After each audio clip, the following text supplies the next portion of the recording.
আজকে আসছি অষ্টমী স্নানে ব্রহ্মপুত্র নদীতে।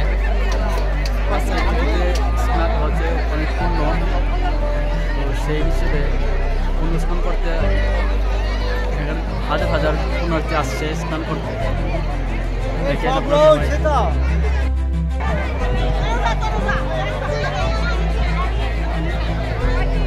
এটা হচ্ছে কিশোরগঞ্জ জেলার হোসেনপুর থানা পড়ছে, হোসেনপুর ব্রিজে। এখানে বিভিন্ন জায়গা থেকে, বিভিন্ন থানা থেকে মানুষ, হাজার হাজার মানুষের সমাগম হয়, অনেক মানুষ দেখেন।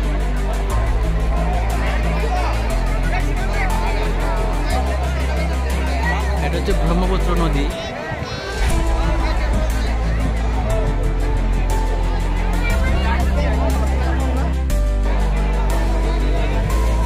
তো আমরা স্নান শেষ করলাম, শেষ করে এখন চলে যাচ্ছি, এখন যাওয়ার পথে।